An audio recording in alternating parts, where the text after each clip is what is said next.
Olá, na aula de hoje a gente vai conversar sobre como fazer entrada e saída em Haskell.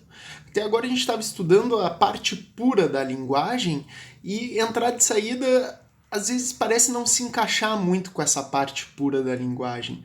Por isso, Haskell tem uma sublinguagem para se fazer entrada e saída e é sobre isso que a gente vai conversar hoje. Bom, eu já tinha conversado com vocês que Haskell é uma linguagem funcional pura. O que quer dizer uma linguagem funcional pura? Quer dizer que as funções que a gente faz em Haskell, elas são parecidas com aquelas funções que vocês estudaram lá em sistemas discretos. Uma propriedade que elas têm que ter é que, dada uma entrada para uma função, ela sempre retorna o mesmo valor como resposta. Mas comunicação com dispositivos externos, tipo teclado, mouse, tela do computador, bom, isso não faz parte da computação de um valor. Isso não se encaixa muito naquele mundo de funções que vocês estudaram lá em sistemas discretos. Até por isso, esse tipo de entrada e saída, por exemplo, imprimir na tela, leitura de uma entrada pelo teclado, isso é chamado, na verdade, de efeito colateral da computação, porque ele não tem a ver com a computação de um valor. Além disso, para fazer entrada e saída em Haskell, tem um outro problema. Aquelas funções puras que a gente desenvolveu lá, na verdade, que a gente desenvolveu até o momento, não existe uma ordem para execução daquelas expressões que a gente faz nas funções. E quando a gente faz entrada e saída, a gente precisa ter uma ordem de execução. Bom, então como é que a gente faz entrada e saída em Haskell? Durante muito tempo isso foi até um problema, os caras não encontravam uma forma de resolver isso. E daí depois de um tempo eles chegaram na solução de entrada e saída com uma sublinguagem. A gente tem então uma sublinguagem no Haskell para se fazer entrada e saída. Essa sublinguagem ela é baseada numa teoria chamada monads, ou mônadas, que é um conceito lá de teoria das categorias. Mas a gente não precisa entender teoria das categorias para fazer entrada e saída em Haskell. Vamos dar uma olhada então nessas coisas. Uma ação de entrada e saída em Haskell sempre tem esse tipo aqui, o tipo I/O. Por exemplo, esse tipo aqui é o I/O Unit. Unit é o tipo do Haskell parecido com o void, é o tipo de ações que não retornam nada, né? Então vocês podem associar esse unit com o void. Então, I/O Unit é uma ação de I/O que, quando executada, não retorna nada. Por exemplo, a gente tem essas duas funções aqui em Haskell, putstr e putstrln, que servem para imprimir strings na tela. O putstr recebe uma string e devolve uma ação de I/O que, quando executada, não vai retornar nada para o meu programa. Putstrln é uma ação de I/O que imprime uma string na tela, adicionando um /n no final, por isso o ln no nome. E então o putstrln vai imprimir essa string com /n no final e não vai retornar nada para o meu programa. Mas também ações de I/O podem retornar algo para o meu programa. Por exemplo, a função getLine é uma ação de I/O que, quando executada, vai ler uma string que o meu usuário digitou e vai retornar então essa string para o meu programa. Por exemplo, aqui eu tenho um programinha que é o main, né? O tradicional main que a gente tem nas outras linguagens. O main ele é em Haskell, então uma ação de I/O que não retorna nada para o meu programa. O que faz o main, então? Para executar as ações de I/O em Haskell, eu sempre executo elas usando esse bloco do. Notem que eu tenho o comando do aqui e embaixo eu tenho várias ações de I/O. Então, dentro do Haskell, para executar aquelas ações de I/O que a gente viu antes, a gente sempre chama o comando do, que mostra o início de uma ação de I/O, de um bloco de ações de I/O, e em cada uma dessas linhas aqui do meu bloco do, eu tenho que ter uma ação de I/O, certo? Então, por exemplo, o que tem aqui nesse meu bloco do? Eu tenho uma primeira ação de I/O que é usando aquele put strln, que vai imprimir na tela a string qual o seu nome. E daí depois eu chamei o getLine.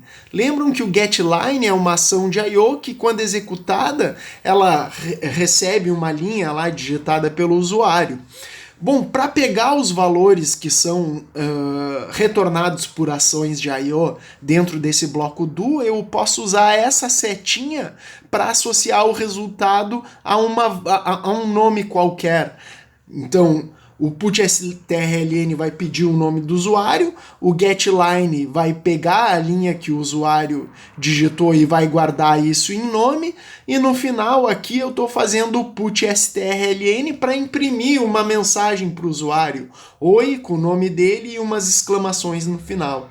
Notem que no final das contas isso aqui parece uma linguagem imperativa, né? Eu tenho um print, tenho um getLine e tenho um outro print. Por isso que eu falei para vocês que a entrada e saída em Haskell ela aparece com uma sublinguagem um pouco diferente daquela linguagem que a gente estudou até o momento. Vamos dar uma olhada nisso então no interpretador. Então notem aqui, ó, que no meu script eu tenho exatamente aquela ação de I/O que eu falei para vocês, né? Eu imprimo uma linha, leio essa linha e depois imprimo uma resposta para o meu usuário. Se eu digitar aqui no meu interpretador, então, main, ele está me perguntando qual o nome, eu vou responder André, e daí ele vai imprimir aquela mensagem. Oi, André.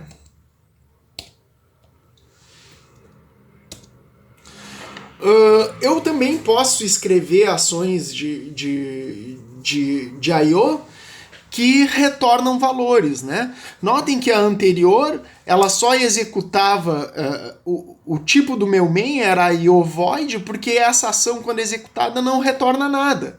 Ou seja, a última ação aqui que eu tenho, né, nesse bloco do, simplesmente imprime na tela, mas não está pegando nenhum valor. Então, o tipo de retorno aqui é I/O void. Mas eu posso fazer ações de I/O que retornam valores. Por exemplo, ler nome e sobrenome, ó, ele é uma ação de I/O que retorna uma string. O que faz o ler nome, né? Como é uma ação de I/O, eu comecei com um bloco do e eu tenho várias ações de I/O, uma em cada linha. A primeira está imprimindo a mensagem qual o seu nome, daí eu estou lendo o nome e guardando aqui, né? Depois eu estou perguntando qual o sobrenome, estou usando o getLine para ler e estou guardando o sobrenome aqui em sob, e eu estou retornando a string aqui que é nome espaço sobrenome. Notem que aqui eu já estou misturando aquele mundo puro com o mundo de I/O, porque eu estou usando aqui o mais para concatenar essas strings. Daí eu fiz um outro programinha para usar essa minha ação de I/O, né? Ler, ele é uma ação de I/O que não retorna nada, né? Uma ação void, né? Então ler, ela usa o ler nome e sobrenome para pegar o nome e sobrenome do meu usuário. E lembrem que ler nome e sobrenome retorna uma string, que eu guardei então em RESP, e depois eu estou simplesmente imprimindo essa string na tela. Vamos dar uma olhada no interpretador ali. Eu tenho aqui, ó, logo abaixo, então, o ler nome e sobrenome, que imprime na tela, né, qual o seu nome, daí eu leio o nome, daí eu pergunto sobrenome, leio o sobrenome, e essa ação de I/O está retornando, então, uma string para o meu programa. E daí eu fiz uma outra ação I/O aqui, para mostrar para vocês como usar, né, aquele ler nome e sobrenome. Ler nome e sobrenome é uma ação de I/O que retorna uma string, então eu estou guardando essa string em RESP, e no final eu estou imprimindo tudo na tela. Então se eu for aqui, ó, no meu interpretador e digitar aquela ação de I/O ler, né, então ela vai chamar aquela outra ação de I/O, vai pedir o meu nome, daí tá perguntando o sobrenome, vou digitar o meu sobrenome aqui, e depois ela imprimiu então o meu nome com o meu sobrenome. Notem então, né, que parece muito com um programa imperativo essa sublinguagem. A outra coisa outras coisas que eu posso fazer dentro dessas ações de I/O é, por exemplo, usar if e recursão. Esse lenomes, ele está retornando uma lista de strings. A ideia dessa função lenomes é que ela vai lendo nomes até que o usuário digite uma string vazia, né? Então, olha só, lenomes usa getLine para ler um nome. Daí ele está testando se esse nome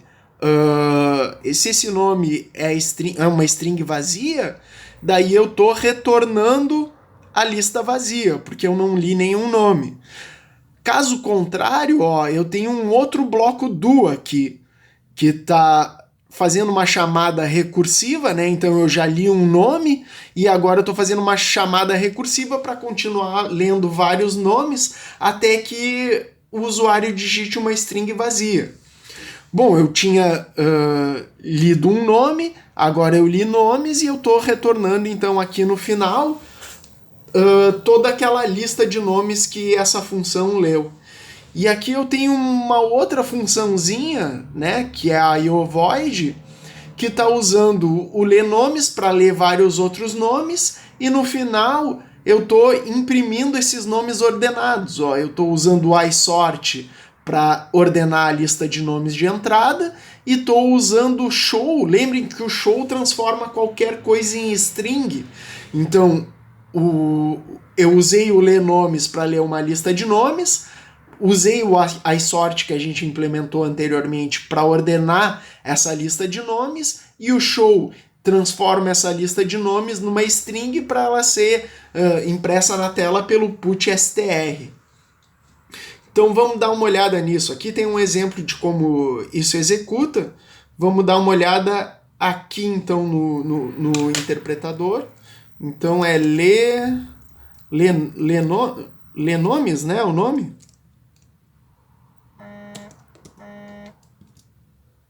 Opa. Ordena nomes, né? Então, ordena nomes, eu vou passar uns nomes aqui. João, Carlos, André e Marcos. Agora eu vou dar um enter aqui para a próxima entrada ser vazia e ele parar com a recursão e me imprimir aquela lista de nomes ordenados. Tá aqui, André, Carlos, João e Marcos.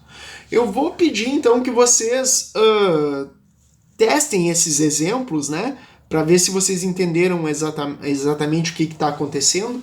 Para entender essa linguagem de entrada e saída é preciso um pouco de prática, mas notem que no final das contas essa sublinguagem ela parece muito com uma linguagem imperativa.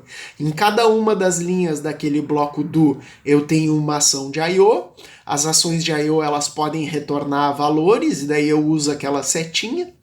E eu posso também implementar ações de I/O usando aquele bloco do e recursão, e também eu posso usar aquele if dentro dos blocos do. Então testem esses exemplos em casa, e por hoje era isso. Até a próxima!